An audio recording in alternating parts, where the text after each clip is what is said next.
Guess this is a weird frame to start on. I am ready.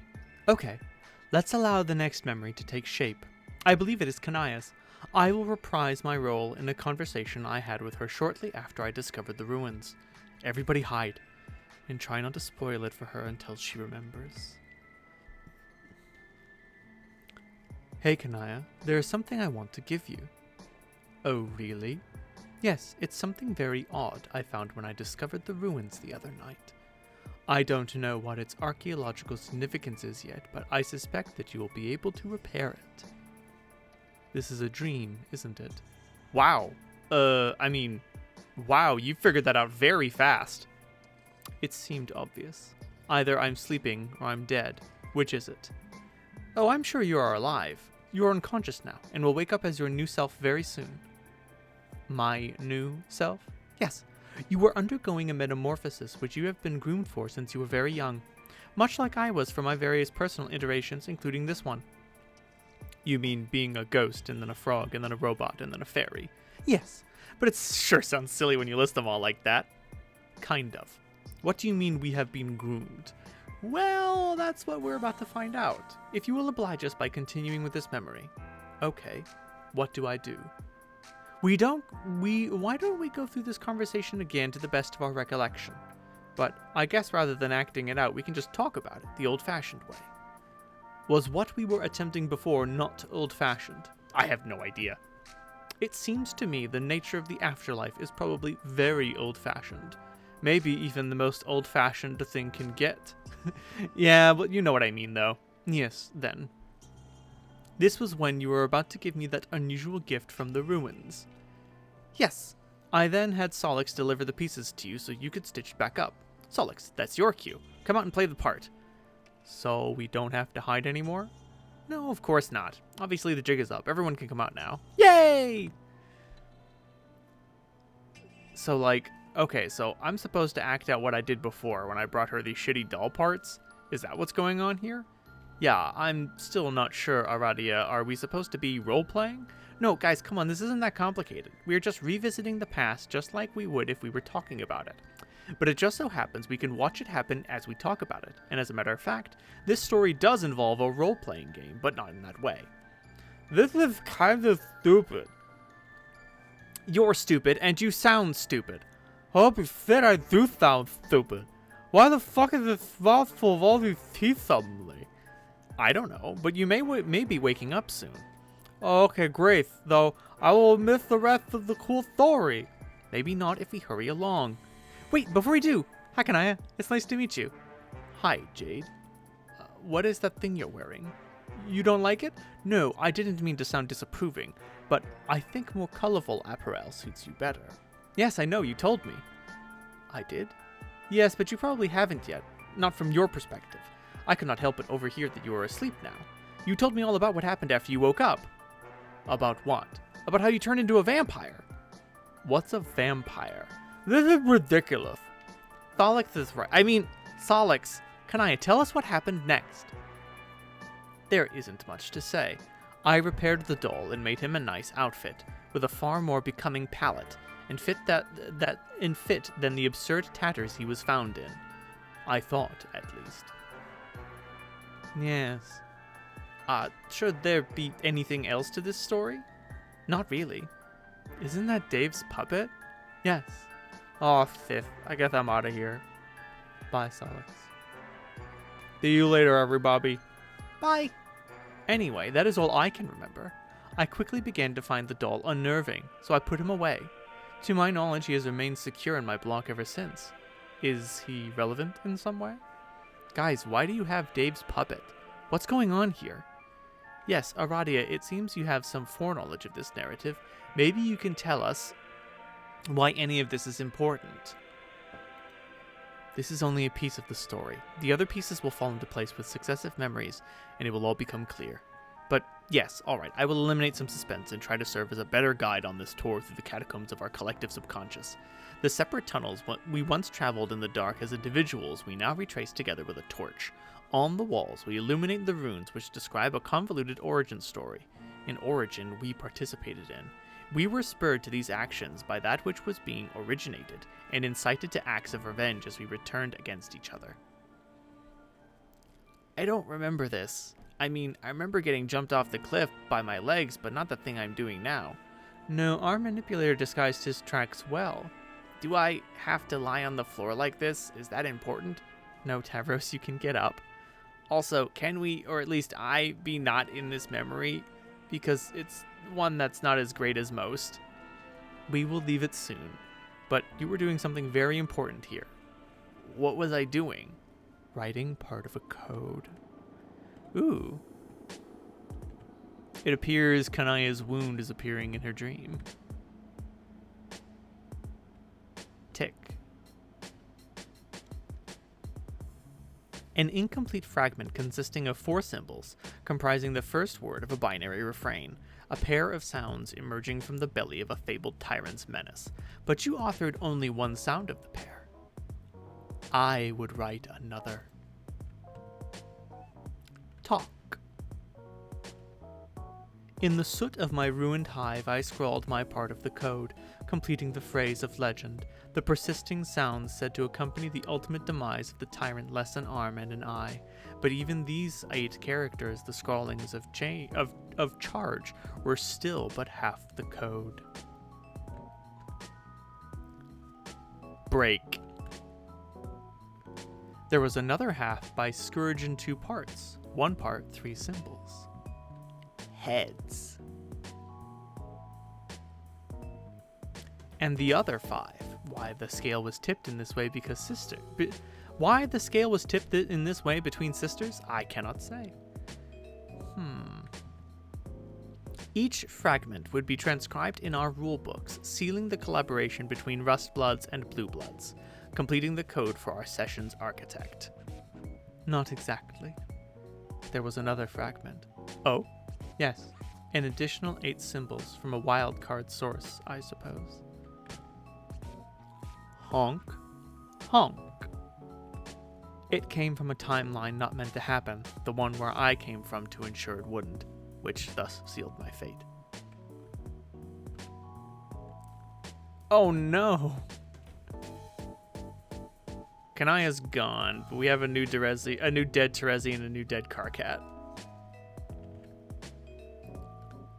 I believed the fragment was gibberish from a lunatic after completing his rampage through our session, since it was not part of the scripted chronology. I was oblivious until it was too late to stop it. Not that it would matter if I did, the timeline had already gone astray. I pieced together what had happened by sleuthing the various scenes, and discovered the text which the code was recorded in. I decided to return to the Alpha timeline with the text as evidence for his madness, I guess. In the Alpha timeline, this text was destroyed in an explosion caused by a computer virus. This explosion did not take place in my timeline. I identified this event as the difference prompting the offshoot, and returned to our planet via the Reckoning just as I did at the end of my life, though that time deliberately, to influence events quietly to make sure it happened, and later joined the rest of our doomed selves to help defeat the king. The others surely had similar responsibilities along the way. As for the book, I lost track of it shortly after I arrived. Yes, we all lost track of our books. They were gathered surreptitiously by agents assigned to the task. Doll, cue ball, and in the veil their codes were merged with the ghost imprints of other mysterious artifacts. Our first guardian was brought to life on the Seed to pass through Skya's final gate of defense, the first to find Alternia. B. Scratch.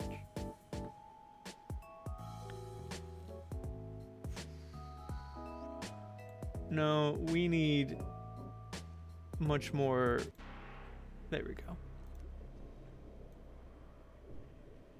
Once again, you once again try to be Doc Scratch and fail spectacularly. You can't be him no matter how hard you try. It's not possible. In fact, I think it would be for the best if I commandeered the narrative completely for a while. I trust you won't mind if I speak in white. It's not actually negotiable, but as a courtesy I will enclose my words between a pair of visibly audible brackets. I'm doing this because I can. I am also doing it because I am expecting a guest to arrive shortly. This would enable me to show the man the sort of hospitality he deserves, while doing the same for you. My apartment doesn't have a doorbell. Why would an omniscient fellow need to be alerted to the presence of a visitor? I know he will be right on time, which is to say, early. And if I did have a doorbell, you would have just witnessed it ring. He is already here. My door is not fitted with a peephole either. Those without eyes or without limits to their knowledge have no need for peeping, and I am without either. I have never once peeped at or through something, and I doubt I ever will. Apertures built into physical surfaces to reveal what's hidden behind them are for those with particular handicaps. They are for those lacking advanced vision to render the opaque permeable to light, or those lacking advanced knowledge to render the concealed information irrelevant, or both. They are for people who I call suckers. I know the identity of anyone who stands behind this door, even in those cases where I have not extended an invitation to the visitor personally. Pardon me while I let Jack inside. So this is Alternia's Jack. Carcat's Jack. Did you not believe it would be Jack? Who else would it be? Someone who would have suspected anyone else as a person I would also describe as a sucker. Haha. Hee hee. Hoo hoo. Hello, Slick. Won't you please clock. Oh, for heaven's sake. Dear Lord. Jack, stop it. Jack, Slick, which would you prefer I call you? It's one of the strange points of uncertainty which surrounds you. Maybe it's that you don't particularly care? Your flair is for the plain and serviceable, isn't it?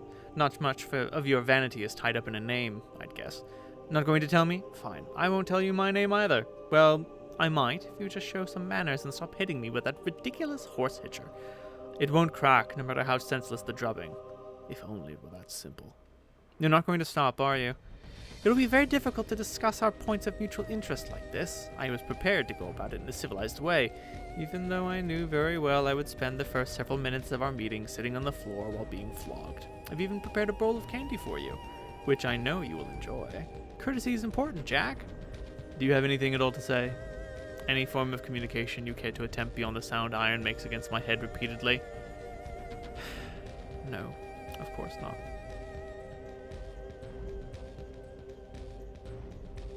What's that? I see. You think you already know my name. You do not know my real name, Jack, just as none of your adversaries on this planet know yours. You only know my nickname. It's a good nickname, too, befitting of the passive gunslinger charged with initiating the break. I am my master's weapon, his soldier in a war of one bullet fired. But when that bullet clears the barrel, it won't be my finger on the trigger. I'm a facilitator, not an assassin. Ooh. Here, Jack, why don't you go help yourself to some candy over there on the table? There's something I need to take care of before we continue. I won't be very long. Ooh, a bowl full of Scotty dogs. Plunder. Yes, good. Placate yourself with the Scotty dog, Slick. My supply is bottomless. I am an excellent host. Dump into hat. When I am finished with this minor interruption, we will resume our gentlemanly negotiation. I will proceed to beat you severely until you agree to do what I ask. I trust you won't take it personally. Now please excuse me, I have to talk to a teenage girl from another universe. Be the teenage girl from another universe. You cannot be a teenage girl from another universe because you're too busy being a teenage girl from this universe. You're busy being Rose Lalonde, completely preoccupied with it, in fact. So preoccupied you've been neglecting messages from some of your friends who are trying to contact you, but you have a lot of important stuff to do. You'll get back to them later. Rose, Pester Informant. Dear Lord. It's quite warm here on Lohak. I think I've been patient enough. When will I receive further instruction? Now. So I could have contacted you at any time? No. Only now. I came away with the impression from our last conversation that our next would take place on your invitation. I was being polite by waiting. Your inevitable impatience caused you to contact me again. Inevitability is my invitation. That's pretty smug. I am right to be smug. I am omniscient, extremely powerful, and very charming. Well, 2 out of 3 isn't bad. Can you use your limitless intelligence to figure out which ones I mean? That was clever. If I plead ignorance to the fact that you are denying my charisma, it invalidates my claim of omniscience.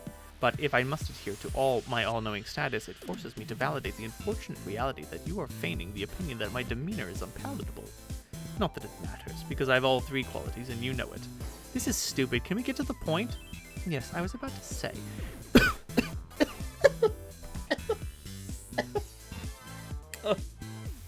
What can I say?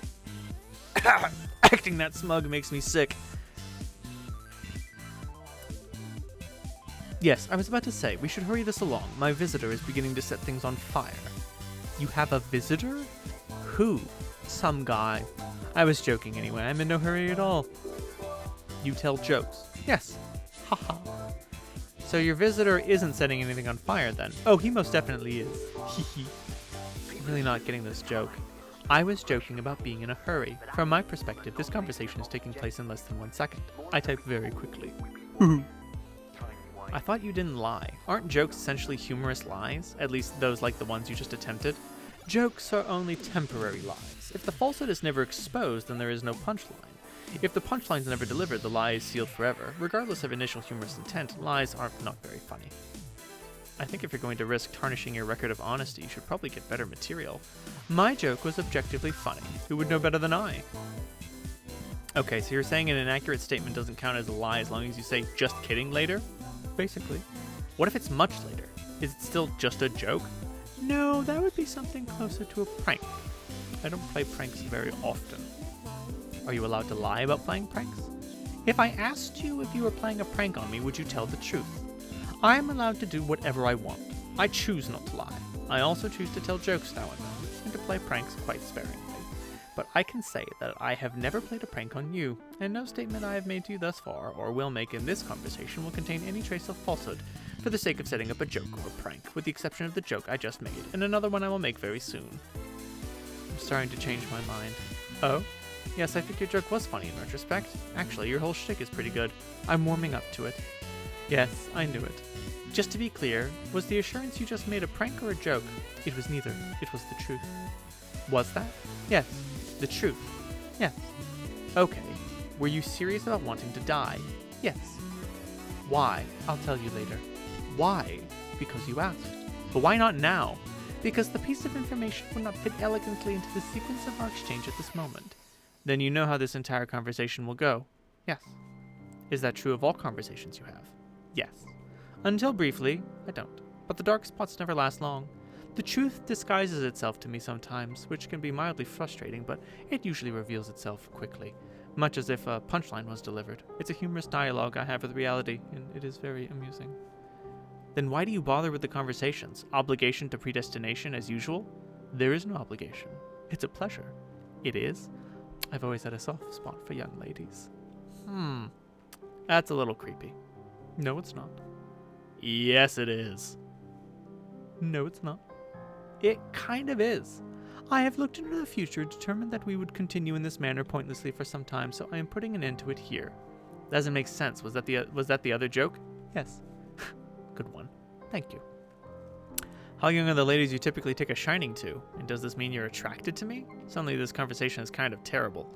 Of course I am not the way you mean. And anyway, you are applying standards of conduct frowned upon for your kind which make no sense or apply to me. I am an immortal entity with a large cue ball for a head and no biological means of reproduction. Really? Also, if you were millions of years old, you would find that nearly every lady you encounter is quite young, relatively speaking. There should be no reason for you to feel uncomfortable with this interaction. Try to think of me as one of your kindly human uncle figures. In fact, if I were in your presence now, I would offer you candy to prove it. Oh my god. What? Can we talk about the scratch instead of this? Green sun. Ugh. You are situated near the game construct supplied by your session for causing the scratch. Yes? Are you actually asking?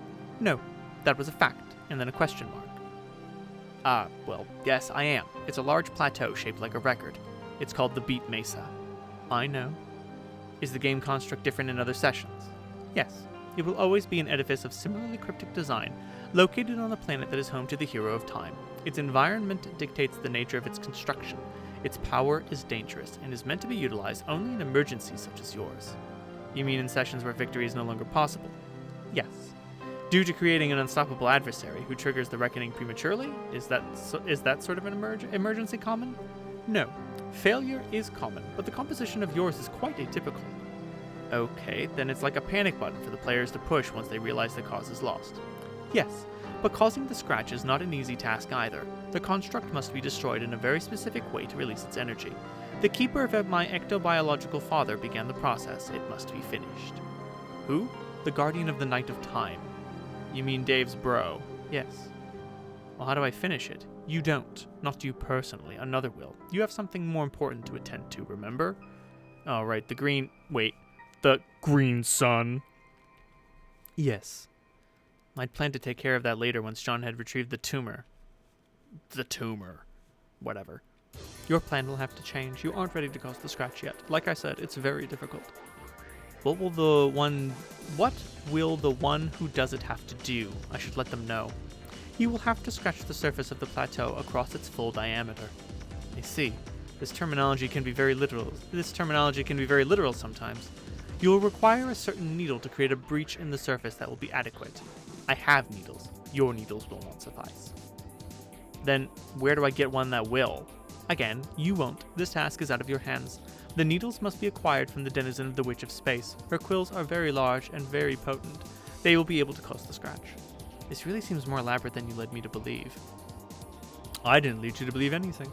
I told you to find the construct and await advisement on the scratch. The plans you were making were based on assumptions and fabrications of your imagination.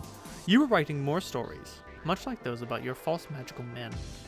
I wish what I'd written in my private journals could be confined to your dark spots. I don't. I find your stories very entertaining. You're being creepy again. No, I'm not. Besides, the White King agrees with me. What? For a seer, your vision of events surrounding you is rather limited. It's charming. Yes, please stop complimenting me. No.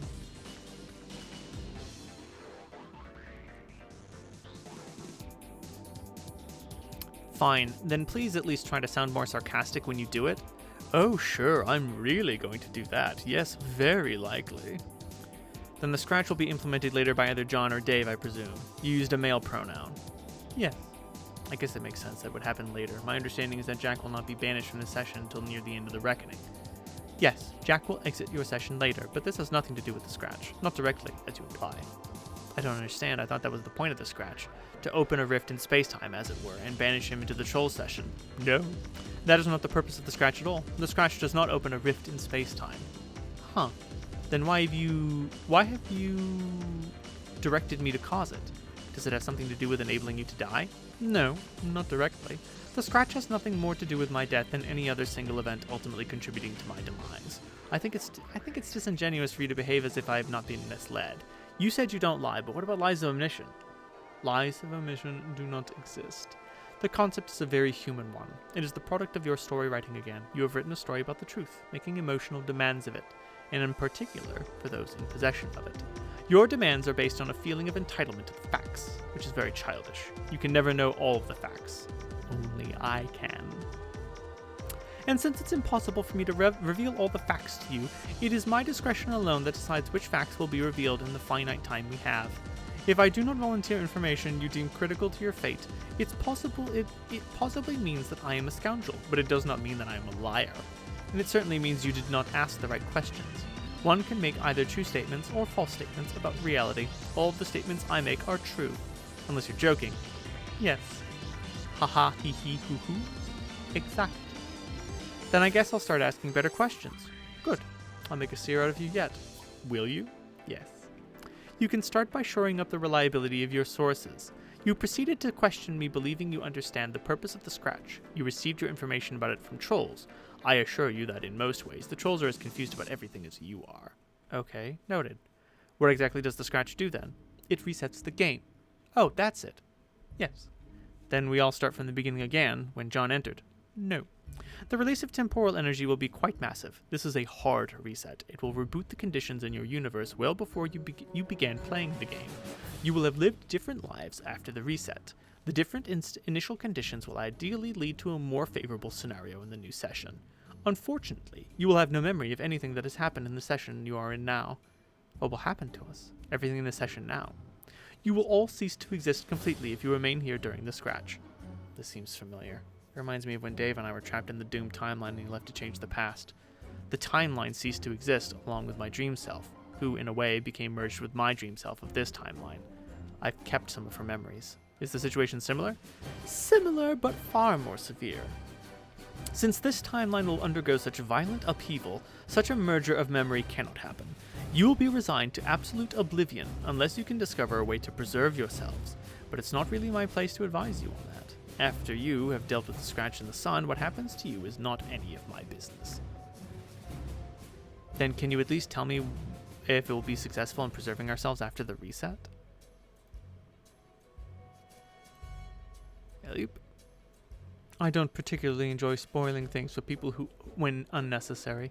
I find speaking in a discreet color helps avoid this.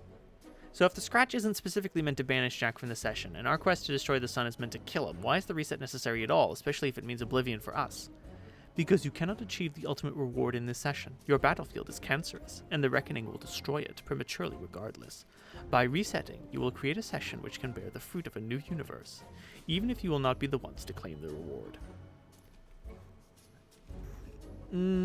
That's interesting. This statement and this statement are not connected. It seems as if he is saying, because the battlefield is cancerous, the Reckoning is destroying it, and it will be destroyed prematurely no matter what you do, that is why you cannot achieve the ultimate reward in this session. That's not necessarily the case. Scratch being a prick. By resetting, you will create a session which can bear fruit of a new universe, even if you will not be the ones to claim the reward. Don't you want to fulfill your purpose?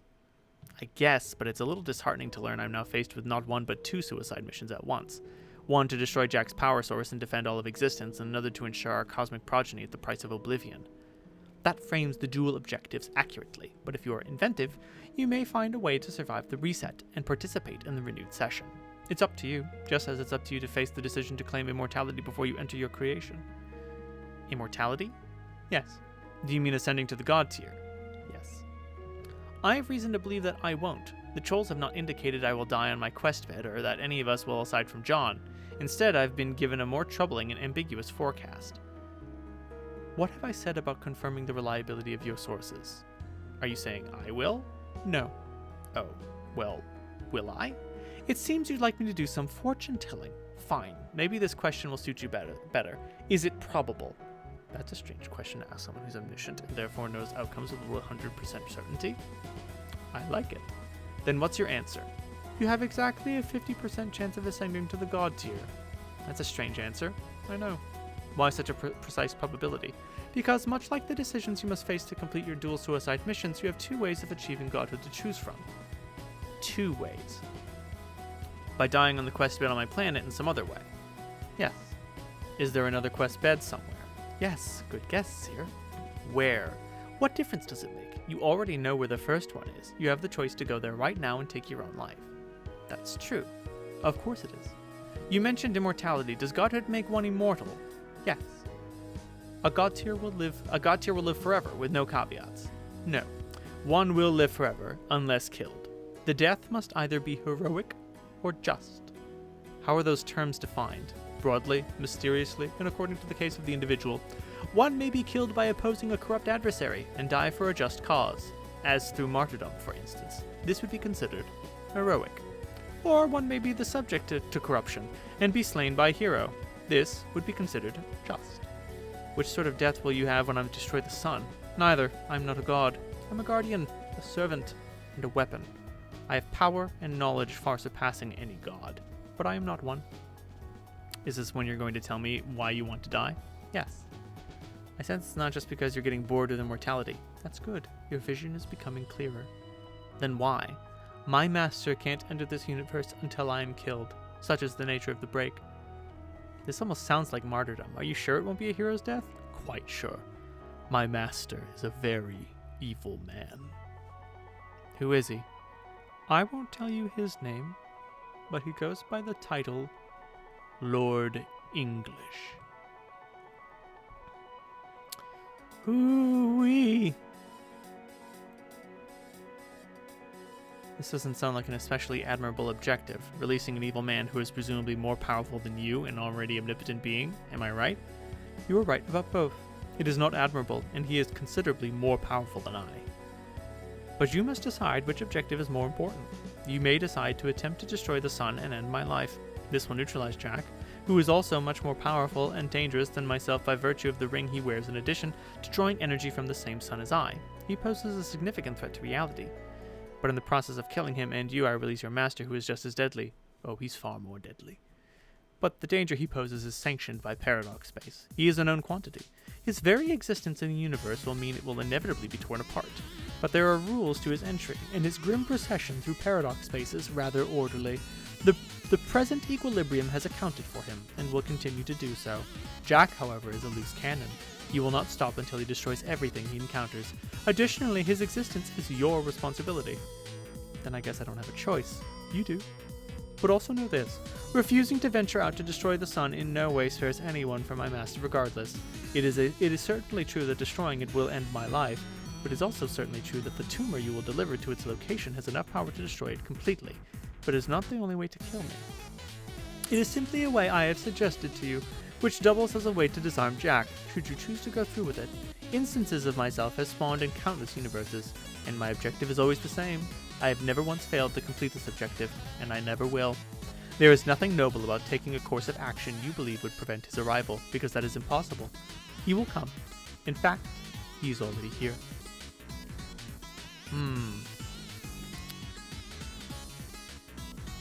Consider all of Scratch's sentences without context. They are not contextually applied to each other. It seems as if he is saying that, like, it is true that destroying the green sun will kill him, but he never says that bringing the tumor will destroy the green sun.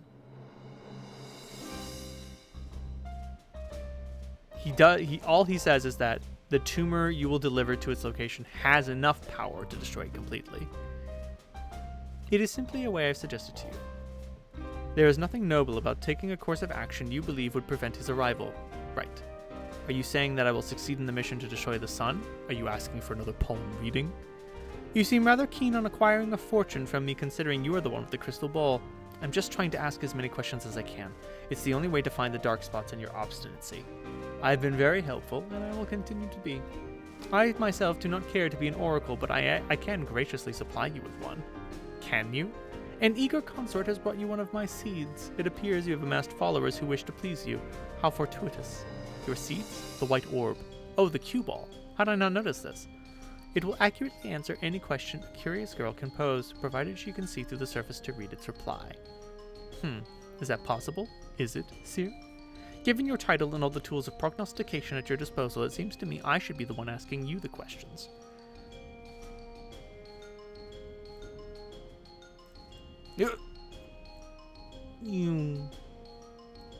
How can I see through it? It seems you weren't listening, so I will state this again in the form of a question. Don't you think I should be asking the questions from now on? Yes, if you wanted to be disingenuous and irritating, don't you think a clever person would be able to acquire information from someone? Yes, if you wanted to be disingenuous and irritating, don't you think a clever person should be able to acquire information from someone who only asks questions? Then it's a challenge. I pass. Do you have a choice? What if I'm feeling a bit stubborn? Okay, so what you mean is that I should continue humoring you, leading questions until you happen to ask certain rhetorical questions that contain information I need. Was that a question? Oh, okay. Okay, so what you mean is I should continue humoring your leading questions until you happen to ask a certain rhetorical question that contains information I need. Was that a question? That was a fact, and then a period. How does a seer see? With a crystal ball? I already considered that. I don't think I can get the focus of the ball to zoom in tight enough on the cue ball's enclosure to read the answers. How else does she see? By other magical means, I guess? Should I use magic? Do you believe in magic? Magic is real. I've been using it. Are you sure? Use whatever word you want to describe it. I have magic wands. They are powerful, and they allow me to be magic. Your questions are silly. What makes you convinced the wands are responsible for your abilities? because I did not have the abilities before I made them. Could this be circumstantial? Could it? Is there an echo? Is there an echo? I don't know what you're getting at. How about another leading question? What did you combine to make those wands? Some stuff? Knitting needles? An expensive figurine of some fictional fellow with long whiskers? A simple textbook on the zoologically dubious? Why would this mundane combination of objects grant a child such an alarming mastery of your dark forces all at once? I'm guessing this is one of the rhetorical questions meant to be informative, so then my answer should affirm how ridiculous that sounds, shouldn't it? Maybe? That wasn't even a question. Yes, it was? Okay, magic is fake. The wands are useless toys, and there's something else going on. Next question. Would it be so difficult to believe that the power you found to devastate your planet and create shortcuts through your session is not entirely by your own device? Would it be so difficult to believe a young lady could be unwittingly apprenticed by more powerful entities who meant her potential to be realized later through some arbitrary trigger?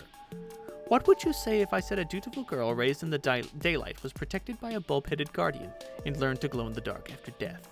What would you say if I said a vengeful boy on a path of nihilism was taken under the wings of fearsome angels and learned to destroy hope with their light? What would you say if I said a reserved girl enamored by what dwelt in the shadow was selected by the horror terrors for service and did their bidding at every step while convinced of her own autonomy?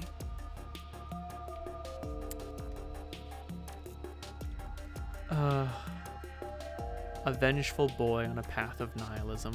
Poor Eridan. What would I say to those short fables? Not much, except I gather the third is a story about me, and that there's a lesson you'd like me to take from it. That I should renounce my allegiance before the grim dark corruption is absolute, and while I'm at it, I should discard these useless wands because apparently the power was in my little black heart all along, is that right? Won't you have to give up your specipus to the one who causes the scratch regardless? How else would the young man wield the great big needle? I don't know, if you say so. Haven't your friends already shown concern for your recklessness and your increased sense of detachment from the party, the team objectives, and not to mention those of your personal quest? Does this worry you? Is there a part of you left that's able to worry? Yes, it's been mysteriously localized to my middle finger. Could the dark energies be at work again? Do you deny that you have been neglecting incoming messages from your teammates? Would that be in keeping with the spirit of the human emotion of friendship for one whose soul was not so befouled by the designs of unknowable monstrosities? Friendship isn't an emotion, numbnuts. Isn't it, Rose? Isn't it? I've been busy. I'll get back to them. And can we please stop doing the patronizing question thing? In exchange, I promise I will discontinue my patronizing responses. Can the omniscient be patronized? The omnipotent can do whatever they please. I guess I'm just asking you nicely to do me this favor. Very well, I will stop smothering you with surprise noodles. Huh? But only because I find you to be adorable. So creepy. So cute. Yuck. I'm going to ask the same question I asked earlier. Please do not regard it as a violation of my pledge. It is just an ordinary question, like those that crop up in an ordinary conversation. Okay. How does a seer see? I don't know. Be literal. With her eyes? Take the orb. Ask it a question. I don't know what to ask anymore. I'm confused. What would you ask me? I would ask, what should I do next? Then ask. What should I do next? Not me, the bald dunkass.